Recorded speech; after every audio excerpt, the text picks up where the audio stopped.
Do you yearn for travel that involves outdoor adventure and learning? I do. I also have a passion for all things farming and agriculture. I've traveled to exotic jungles to learn about growing chocolate. I even once owned my own organic vegetable and sunflower farm. And now I'm planning my journey back to agriculture. Agritourism, defined as travel that involves some type of agricultural experience. Agritourism is all about entertaining. But the marketing strategist in me knows that at its core, agritourism is really about educating, and education affects change. My future farm needs to deliver a profound experience to all of its visitors. It needs to educate people about food, health, and climate.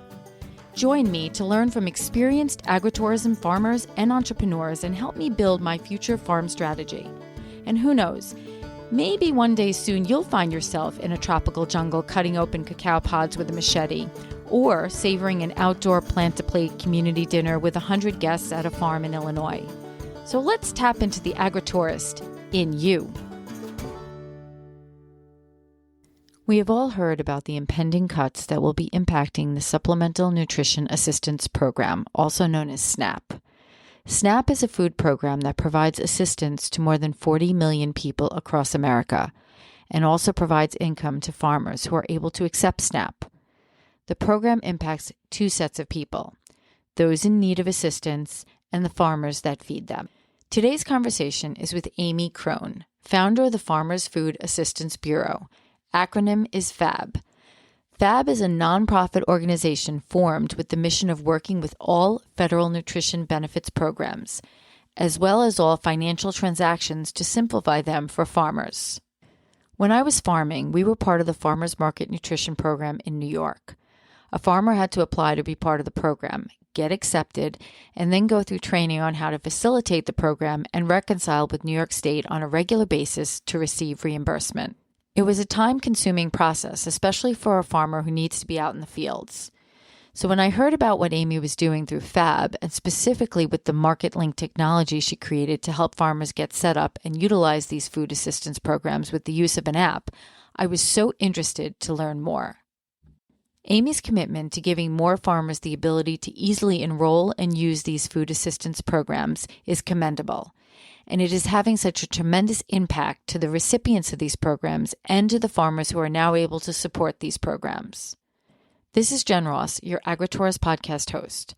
Enjoy the podcast and don't forget to subscribe and leave us a review. Hello. Hey, Amy, how are you? I'm fine, thanks. How are you? I am good. So I wanted to jump in with you. Obviously, I want to talk about MarketLink and then, the Farmers Food Assistance Bureau. But I wanted to jump in and first talk about SNAP a little bit. I mean, obviously, a lot of the stuff you're doing has dependencies or not is supporting those programs. So for those who don't know, SNAP, Supplemental Nutrition Assistance Program, I pulled off some things that people have been saying about SNAP and what's going on. So I just kind of wanted to say that and get your reaction to it and what you're experiencing or seeing. So it says that SNAP currently provides basic food assistance to more than 40 million people, including children, seniors, and non-elderly adults with disabilities. Trump's big, beautiful bill cuts food stamps for millions. Potentially, the average family may lose $146 per month. That's what this report found. The changes will cause 22.3 million families to lose some or all of their SNAP benefits. And even if families' eligibility for SNAP hasn't changed, they could fall off the program if they fail to get recertified for benefits, which can lead to hardship. Children who are eligible for SNAP might also see cuts in school meals and in summer EBT or electronic benefits transfer of food benefits and food benefits. So those were just some things that I pulled off that kind of scare me when I read those. What is your reaction to that? Yes, we are unfortunately very much heading into higher levels of food insecurity as a direct result of policies that are being enacted in Washington, D.C. So the big, beautiful bill is definitely going to remove benefits for folks, and it's going to unfortunately topple some people back below the poverty line where they'll have difficulty finding meals, finding food, and unfortunately as we know, a lot of these households are at many risks. So they may have to choose to keep their lights on instead of being able to afford food, or they may have to pay their heating bill rather than be able to afford food. And that coupled with the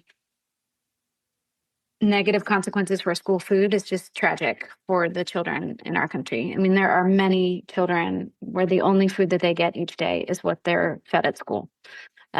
So it is super unfortunate to say the least. It's actually, it makes me quite sad to think about all the changes that are coming down the pike. And we continue to kind of try our best to make sure that all the families that are eligible have the resources to be able to receive that benefit, can get healthy food from their farmers, and yeah, just to try and continue to increase accessibility and reduce food insecurity as best that we can in our roles.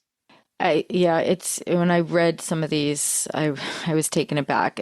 And you know what's really difficult is that many people don't, they don't have the means or the know-how of how to recertify for some of these things.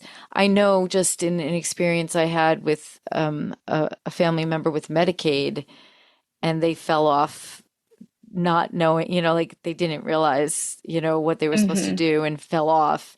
And getting back on is no easy feat. So I can't imagine. I can't imagine. So let's just back up. Tell me tell me a little bit. I mean, I know we had a brief interview at the Vineyard, which was just an amazing evening. Yes. But because I want to really focus in on you, and tell me a little bit about your background and how you ended up caring about all this and getting involved with some of these programs and the nonprofit ultimately. Sure.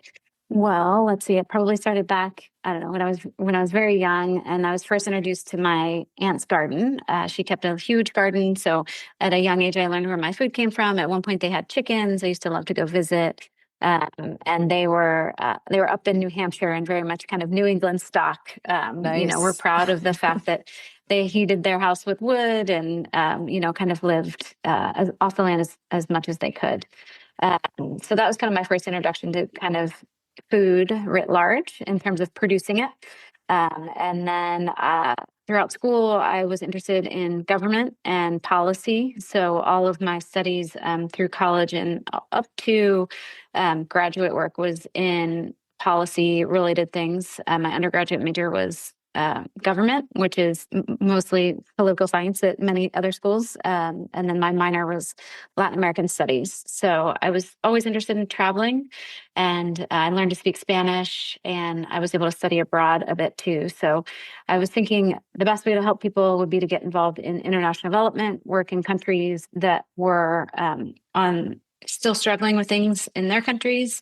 And then ultimately, when I had a bit of a life change when we were raising our family, and I had to kind of decide whether to go abroad to continue my career in international development or shift gears. That's when I shifted gears to kind of local food systems and started managing the Farmers Market Nutrition Program for the Maryland Department of Agriculture. So just a quick, when you go back to looking at internationally, where were you focused? What countries and what were you focused on? How did those learnings translate to here? Yeah, a lot of people are like, how the heck did you go from being in the Philippines or in Central America and helping on projects? I've worked on projects from everything from infrastructure projects to more energy focused, water, all sorts of different projects. I was very much, right out of college and in a learning phase. And so kind of worked for a bunch of different international types of groups. The last one of which was a policy analysis group called the Center for Global Development. So looking at actually the policies that the US government was implementing abroad. So we did a lot of studying USAID and the Millennium Challenge Corporation. So again, circling back to our earlier point, it is quite tragic what's happening in Washington with regards to those agencies as well. Because they just absolutely do good work around the world. Give me actually, for the purpose of the audience, just give me an example, give me a perspective on that, because you hear so many diverse viewpoints, and you're not sure. There aren't a lot of people who are actually working, who really know what's going on. So just give us some knowledge about that. One example is a project that we were working on in El Salvador, where the U.S. government was actually supporting the building of a road so that rural communities could actually access better services, could receive better services, and could access their other utilities like food and water more easily. So that was one example of a project that I worked on. There's just so much work that another group that was in my office. I didn't work specifically on health issues, but there is a giant effort by the US to support AIDS research around the world and health for maternal health and other areas of health that I wouldn't say that we've tackled by any shape or form in the United States, but have a lot of knowledge that we could share with other countries that don't have medical systems that are as far along as ours, for example. There's another project that I worked on in which the fellow that I was working for, the senior fellow at the Center for Global Development, was actually advising an African government on the best form of how to set up their cabinet members and their government to make sure that democracy was being implemented in that country. They were transitioning from a much more authoritarian regime to a democratic one, and they were requesting assistance to learn more about democratic institutions. So work like that unfortunately will no longer be done, at least for the next 3 years, and unfortunately the foreseeable future. I presume, yeah, I know. It's like, it's so tough a lot, when but you talk we try about and, it. look at silver linings, and we are fortunate that we are able to help in this world a little bit. And so what keeps us going, I know with my team, is that we hear feedback from farmers and we hear feedback from participants. Thank you for helping me accept these benefits, making food more accessible in my community. Kind of for some of the farmers, it's really also kind of leveling the playing field with regards to some of the supermarkets or big box stores that are also in their neighborhoods. So there's still good being done, just unfortunately on a smaller scale as a result of decisions in DC. So how did you make your way? Okay, so you went from focused on the international, and then you transitioned to more of a focus in the US. Talk to me about that transition and where you landed yourself first, and then how how you became involved with what you're doing today. Yeah. So I started to say earlier, folks asked me, well, how on earth did you go from being halfway across the world to helping people at farmers markets? And I said, well, I used to think I had to travel halfway across the world to be able to help people, where I realized there are plenty of people to help in my own backyard. So the first role that I took, kind of pivoting from international development, was, well, before that, actually, I should say, I was working in farmers markets. As I went to graduate school, I was working in farmers markets in the DC area to have a little supplemental income. And so I had met a whole bunch of wonderful people through that experience. And then I applied for the Farmers Market Nutrition Program coordinator role at the Maryland Department of Agriculture. So that was the first job that I took outside of international development. And that, for those that aren't familiar with it, is a program that provides, they used to be paper checks, and that's something that we're working on, is transitioning them to an electronic benefit, but that provides checks or a benefit to women, infants, and children, and then also seniors, to be able to spend at the farmers market with eligible farmers to buy fresh fruits and vegetables. So it's a seasonal program, and each state does it a little bit differently. There's about 45 of them across the country. But in Maryland, it's roughly April through November is when the benefit can be redeemed.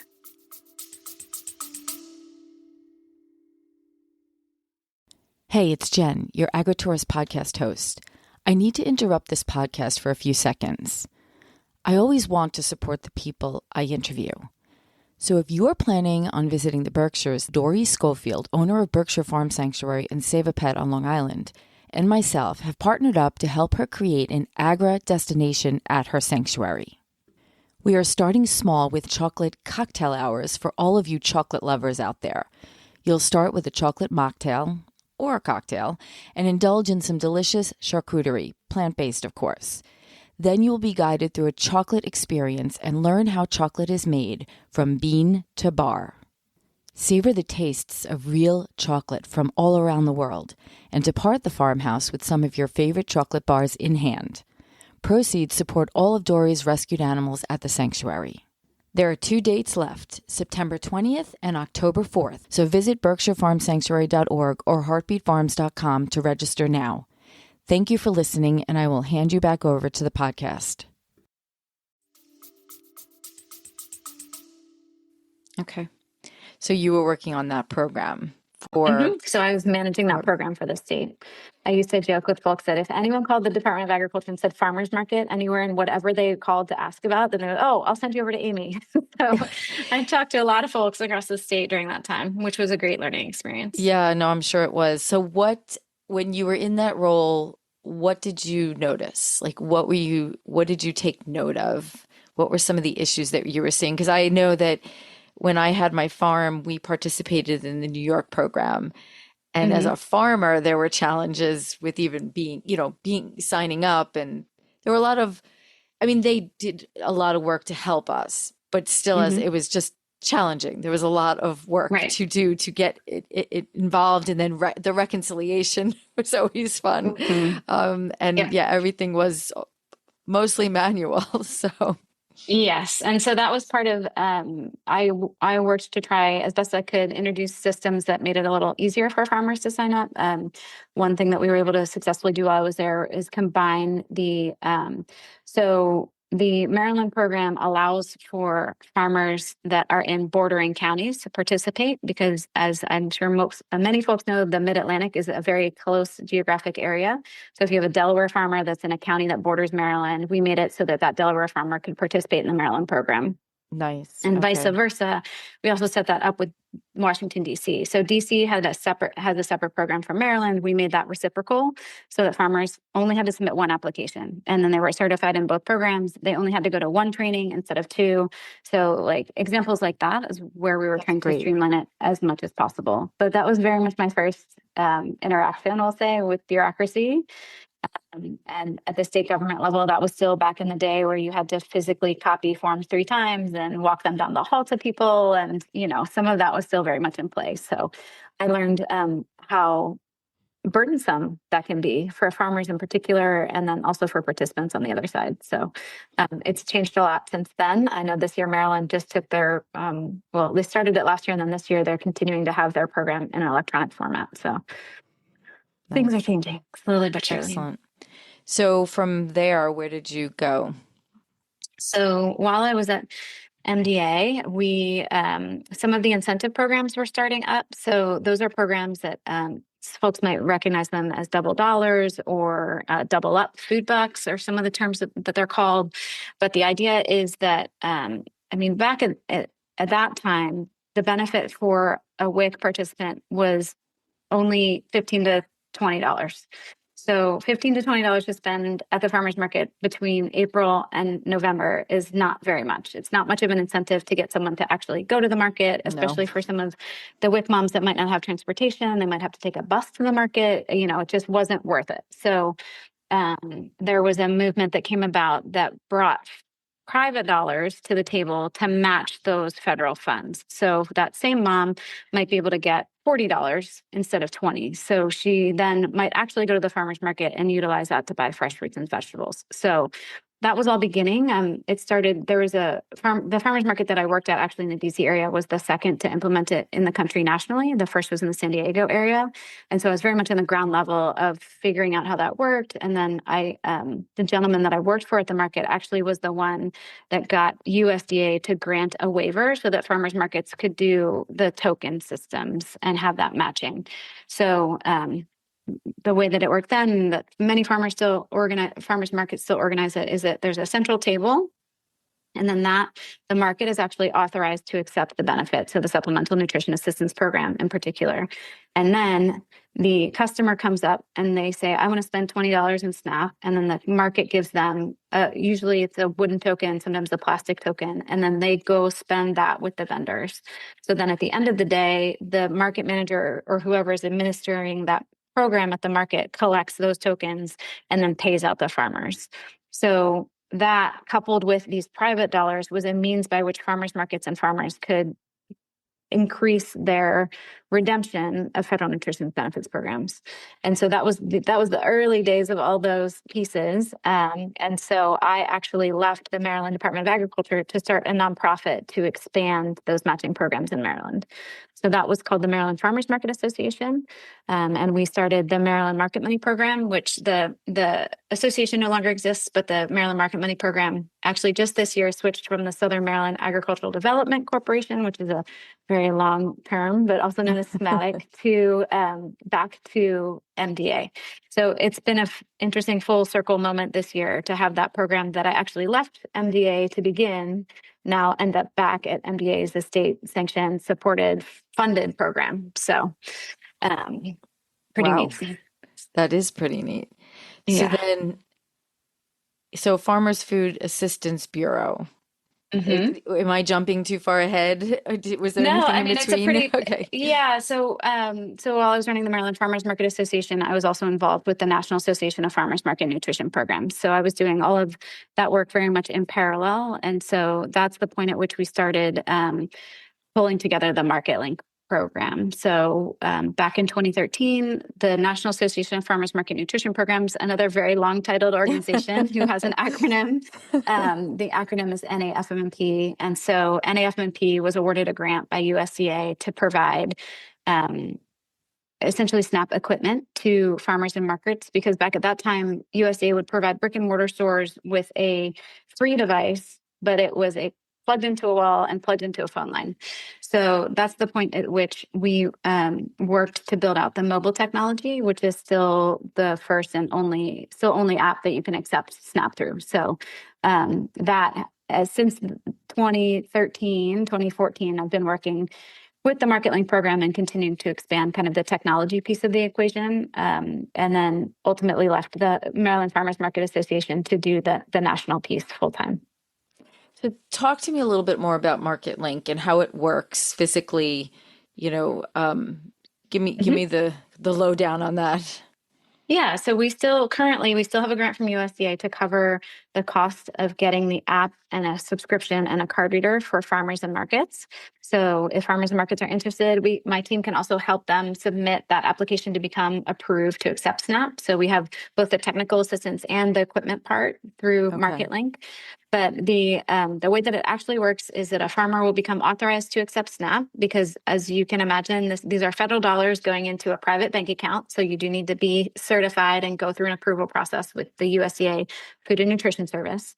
And then once they're approved, we provide them with a card reader, which goes with an app on a mobile device. So they open that app and they'll see Again, the overall mission is to increase food access and the acceptance of federal nutrition benefits programs. So we're trying to have as many programs be able to be accepted through that app. So the app itself looks like a series of buttons for each of those programs that they can accept. They tap on the SNAP button, for example, and then the participant can swipe their card with the farmer, enter in their PIN, and then they can complete the transaction. So that's the most basic interaction of the program. But then we've also developed additional technologies where if there is a matching program that is utilizing our technology, that customer may also have an app on their phone, and then they'll have a benefit in the form of a QR code, and the farmer can use their app to scan the QR code in the participant's app to be able to process that benefit. So again, all app-based technology, but at the core of it, it's payments processing for the federal nutrition benefits programs. And so, as you can imagine, as we were talking before, all of the bureaucracy and the backside of making those pieces work can be very complicated, but we've worked through it over the past, more than a decade now to enable those payments to go through for farmers and participants. That's terrific. So that's been around since when? When did you have the technology? 2014 is when we first sent out the first devices. Yep. So it's been a while.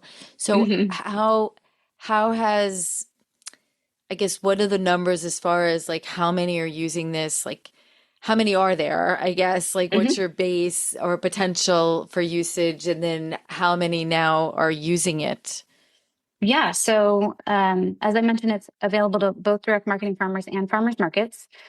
We have several thousand folks on the platform now, and we're processing upwards of $5 million in SNAP a month. So we're hopefully moving that needle a little bit. As you alluded to in the beginning, SNAP is a giant program, or it was a giant program. And so there used to be 120 billion with a B dollars in benefits going to participants.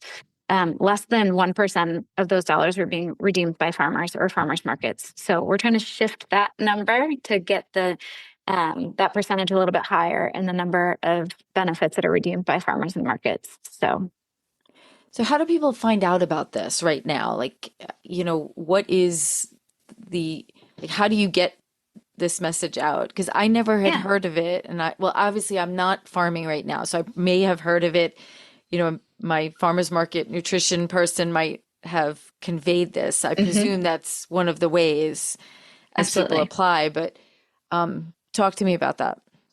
Yeah, so we have a team. There's about 10 of us on the team. We're spread all across the country, literally from California up to Maine, down to Florida, Texas, all across the middle of the country. So we all try to get out to as many conferences and meetings as possible and really connect with farmers where they are. In some instances, kind of in the early days, what we would do is set up a sign-up day in coordination with the Farmers Market Nutrition Program coordinator. Say, hey, if you're doing a training, we'll come out and we'll set up and we'll help them go through the whole process in the time that they're there. Because as we know, farmers are super busy. They don't want to have to go back and forth for trainings, especially if that's a few hours away from where their farm is, often in state capitals. So in the beginning, we very much traveled a lot to try and get the word out and tried to partner with the farmers market nutrition folks in the beginning. And now we still go to a whole bunch of conferences, and we're happy to work with any local group or organization that wants to connect with us. We can set up those sign-up days, as I mentioned. We can provide them with flyers. We have a whole bunch of informational pieces on the programs, and just try and, again, get the word of mouth out as much as we can. That's terrific. So there's a grant that's funding this, though. Mm-hmm. And That's are right. has this grant, I guess, has been around since you started it, so it's been Mm-hmm. around. Are there any risks with that grant, given everything going Yes, on? frankly. Yeah. Unfortunately, there is a risk with all grants right now coming out of Washington.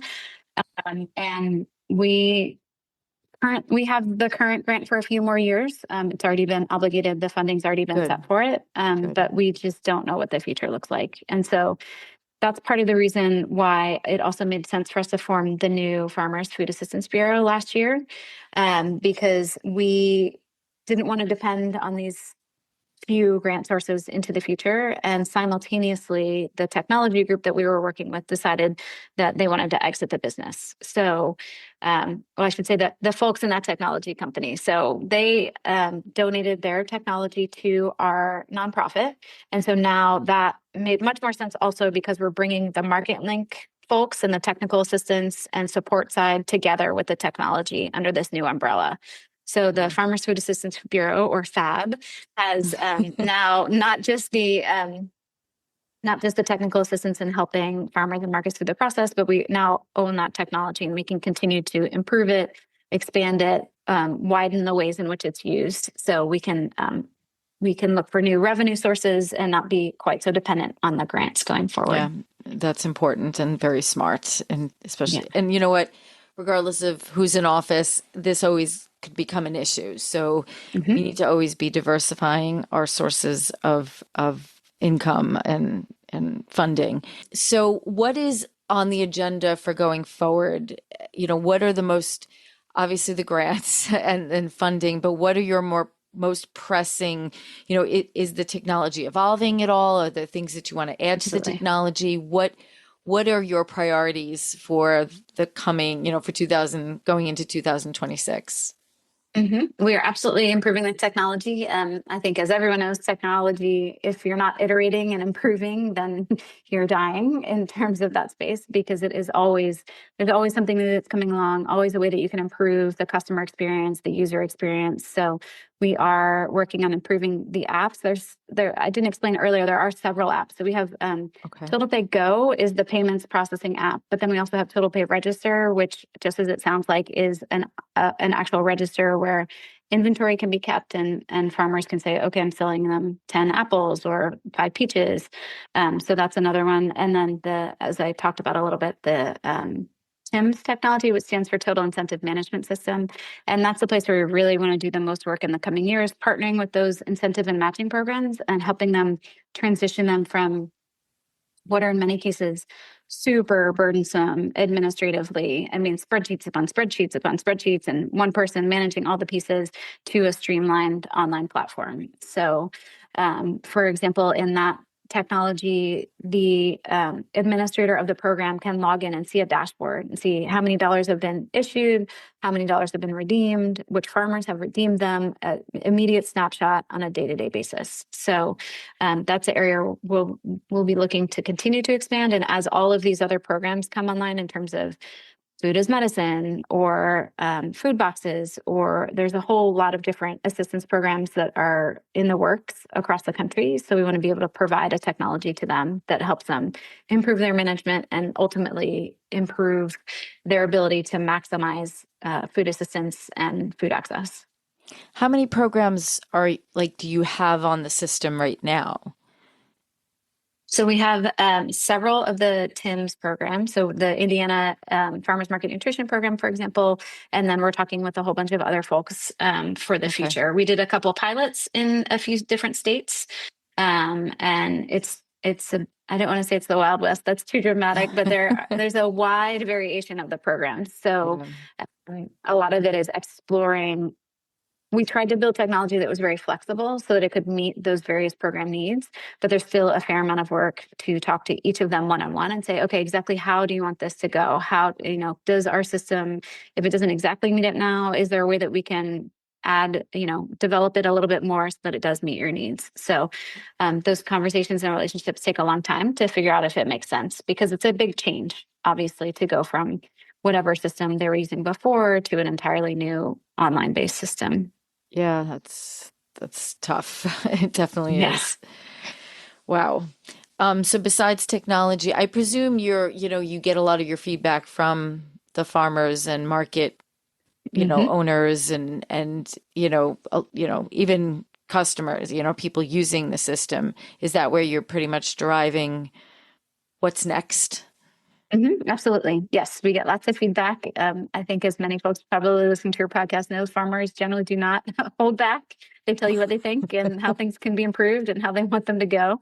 So we definitely listen to all of that feedback and also try and figure out what makes sense, because what may work for a farmer in Northern California may not work for a farmer in Southern Georgia. So that is the benefit also of kind of our national team, is that we can kind of step back from the weeds of a particular area and then be able to see kind of the national landscape, the trends, kind of where things are heading. So is there anything else that I'm missing that we want to get out there? Any other messages about MarketLink and its impact? How many people are on your team total? 10. It's 10. About 10. And including the technology. Yep. So we have a couple of developers, and then we're looking to bring on a few more people. We're actually in the process of interviewing for another role. We have a communications specialist, and then we also have, this is actually one thing that I would like to highlight, that we also have a program specialist who is working to increase redemption in communities. So she's piloting a couple of different ideas in different parts of the country in terms of, well, if we provide flyers to these folks, is that what's going to get people to market? If we do social media ads in this part of the country, will that get folks to market? So if there are folks that are struggling to get their sales up or are saying, I just don't know how to connect with these folks in these programs, I don't know how to help them know that we are there to offer this service to them, then she can help. So she's been a great addition to our team, and everyone else on our team is also fabulous in terms of being able to help farmers and markets where they are. So if anyone is interested in the program, they should go to marketlink.org. And then there's a very easy application if you're a farmer or market. And then we have a really good resource page for folks that just want to learn more too. Excellent. I would think also, there are some organizations that I've interviewed, one in particular, Berkshire Grown, who are they're doing a lot for the community and using these programs in their markets. They have mobile markets, and I could see them being a really valuable resource for feedback. And I'm wondering even if they're using some of this technology. So I'm glad to get this out there, because I think it's just so important, and it could make life so much easier for so many people. That's our goal, is to try and help. Yeah, I mean, it's so impactful. So before we go, I want you to talk about your farm, Hop Scratch. So let's talk about that a little bit more. And I want to get an update on where you are with, how are things going? So tell me about it again, and let's talk about where you're at. Sounds good. It's going well. As folks can probably hear based on this interview, I'm a curious person and I like learning about how everything works. So at this point, I've pretty much worked in every piece of the food system. And so was really interested to produce something of our own. So we bought this farm about 7 years ago. It's relatively small, but we both still have full-time day jobs. So we wanted a place that we could raise our 2 children, still be able to produce something on our land, and then have ultimately a thriving business off of it. So currently we do beef, lamb, and eggs. We also have a hop yard and we have honey. We just got new bees this year, so hopefully we'll have honey produced on our property within the next year. And yeah, we do a couple of other things. We're a CSA drop-off point for our Floating Lotus farm. And then we do a little bit of horse boarding as well. So a whole lot of things that, folks are like, oh my gosh, how on earth do you do that on the farm? And I always tell them, and we've picked animals and things that are very manageable. So our chores take, between 15 minutes to a half an hour on any given day. Of course, there's more work than that overall, but we're not milking anything. We're not harvesting any vegetables. We are very thoughtful about what we implemented on the farm. So I know last time we spoke, you were talking about the hops and kind of the plan for that. Where is everything at with that? Yeah, so we are hopeful that one day in the future we might be able to do an on-farm brewery. So that is relatively new in our county in particular. There are several on-farm breweries throughout Maryland, so folks should definitely go check all of those out. They're really lovely spots. But the idea is that you are visiting the place where some of the ingredients are grown that goes into the product. So we're looking at we already have a farm store, but we'd like to significantly expand that and then maybe kind of the brewery at some point in the future after we work with the county, of course, and make sure that everything is in keeping with all of their guidelines. So until then, we harvest the hops and we home brew, and then we might do a collaboration with a local brewery as well. For folks that aren't familiar with beer, there's a really fun type, I guess you could call it, of beer that is a fresh hop. So in general, hops are picked, dried, and then pelletized down so that it can be kept for a long period of time, because as you can imagine, it's a fresh product. So if you don't do that, then it will spoil quickly. But there is a trend of what's called fresh hopped beers, where you harvest and then you literally brew within usually a day of harvest. And it's a very different vibe of beer. It's much more grassy and fresh and a little bit different than you might get out of a can from a store. So those are the types that we will probably be partnering with folks, hopefully, to do in the future. And then, as I said, we home brew. So we have a couple of batches that we do at harvest time each year. I love it. I love it. You probably make a lot of great connections, given your nonprofit and everything you're doing with MarketLink. You're connected to, I'm sure, a lot of farms and a lot of trends and seeing what's going on in the industry, which is great. And a lot of the challenges as well, I'm sure. But everything you're doing is amazing. And I wanted to get the word out, a little more from a solo perspective. I know we did it as multiple interviews, so I didn't want it to, I think this is just so important for farms to know about. And I wanted to make sure we get you out there. Thank you. And I'll definitely send you some connections I have. Your communications person might want to reach out and just get some feedback, because I know they've done a lot of work in getting people to their markets, and especially some of these mobile markets that are in different areas, and they have some challenges around them. So I don't know, there might be some good synergy there.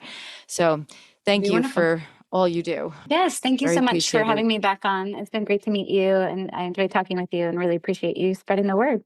Yep. And anything I can do more, just let me know. I hope our AgriTourist podcast prompts you to think more about where your food comes from, whether it be your vegetables, fruits, meats, and even those sweet treats. Don't forget to subscribe and share this podcast with someone you think may truly benefit from or be inspired by it. Visit us at agra-tourist.com. Until next time.